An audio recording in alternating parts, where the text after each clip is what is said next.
Pag-uusapan, ano, kain eh. Kakain tayo mamaya. Ay, siyempre, hindi ka pwede hindi kakain ba? Baka yung makakainin, bakit diwata kakainin mo? Si Diwata daw kakainin nila.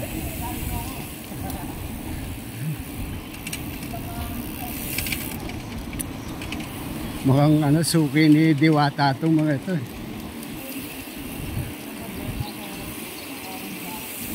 Sabi niya isa, kakain eh. Baka mimi si Diwata ang kakainin mo. Diwata daw.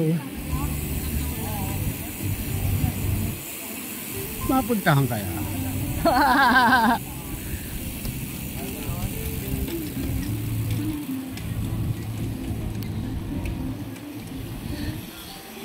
Diwata, pupuntahan ba? Marami suki yun. Pero hindi pa ako nakakapunta rin. Tsaka hindi ako nagkakain kasi ng ano, yung mga pares.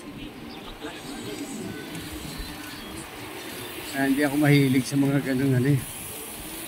Pwede yun kung yung sarili kong luto. Yung version ko ng pares. Masarap yun yung version ko. Special yun.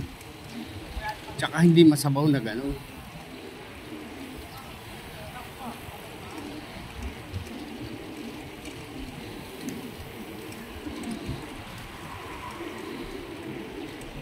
May sauce lang siyang kaunti. Tapos may bukod kang gagawin sabaw. Yun ang ano. Bumibili ako ng mga ribs. Bukod doon sa laman na bibili ko, may ribs akong binibili. Para sa soup naman niya. Lagyan mo siya ng buong hinating sibuyas, carrots, celery. Tapos ano, timplahan mo na, palambutin mo na yun. Yun na yung magiging sabaw mo. Makakain mo pa yung pinakang ribs niya.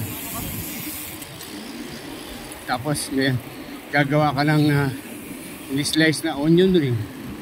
Magkaano ka ng garlic, magbubusa ka ng garlic. Tapos ano, chili sauce, gagawa ka. Presto.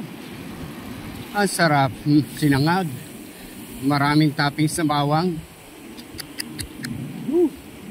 Yung sabaw mo lalagyan mo rin ng konting bawang. Tapos yung ano, slice na onion ring. Naku, ay kasar.